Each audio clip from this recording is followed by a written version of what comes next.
Hello and welcome to the second of a series of short vlogs we've put together which just illustrates some of our thinking on training data exploitation, and this second piece is largely about soldier performance. We are of course absolutely focused on and have had a long interest in performance, that it is never normally enough to talk in training about having come away with mission success without spending time looking at performance.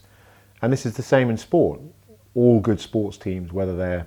the All Blacks, the England soccer team, all talk about performance in almost the same breath as they talk about the result. They'll talk about a result which they've lost in which they've put in a good performance. They'll talk about a result in which they've won, in which the performance has been in some way inadequate and substandard, and they have that intimate knowledge of how their performance contributes to mission success or the result, and what they're going to go away and do about the performance in time for the next match, the next campaign. So we've been looking at a variety of soldier performance issues for a few years now, and there's a set of challenges in there that we have run into and been immersed in, and they range from trying to pull together multidisciplinary and interdisciplinary approaches, because there is obviously an enormous amount to pull out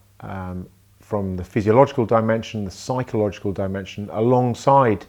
the most obvious sort of combat dimension, the sort of combat outputs of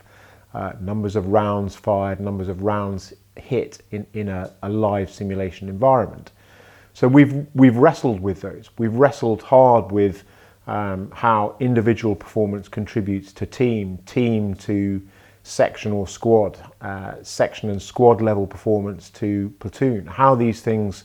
can roll up or be drilled down into. We've wrestled hard with the chemistry that goes on at each level, in which it's almost always more greater than the sum of its constituent parts, and how do we set about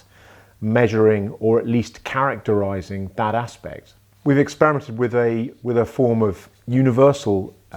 metric at both individual, small team, and potentially section and platoon level, something we call the warrior metric, that brings together shoot, move, communicate areas of performance. We've put that alongside objective metrics coming out of live simulation or TES data, so that we end up with a hybrid metric employing both the best of expert military judgment, tightly structured, alongside real evidence, real data coming out of live simulation systems like TES. We don't underestimate at all the challenges involved with managing extremely lengthy, extensive, detailed lists of individual training objectives and collective training objectives. And there are now extremely good systems in place, in service, that help training establishments manage those lists, manage and assure that they have been exposed during the course of a training mission, and assure that they have been undertaken, that they have been accomplished. But we think that it goes a great deal beyond just this, and that the golden thread that ought to run through training management, training validation and so on, is the development of extensive and well integrated objective measures, objective metrics, that can be both aggregated up and drilled down into, so that we can look under the hood, get underneath the hood and look at how the lower level elements contribute to higher level performance. And although it's a cliched phrase, we can get at and look at marginal gains and how these can aggregate.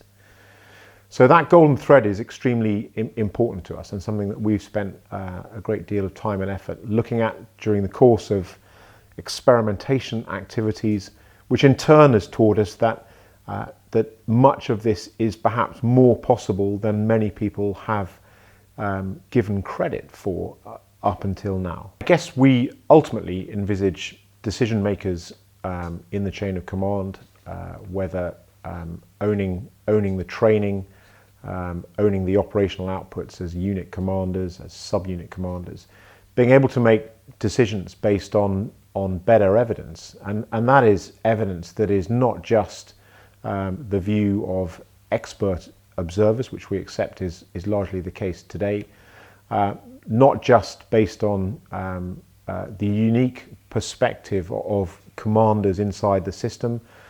the unusual perspective of qualified OPFOR commanders, but actually also integrating all of those views with objective metrics that have been designed to illustrate performance accurately in all of the tactical functions of lethality, maneuver, sustainment, protection, C4I,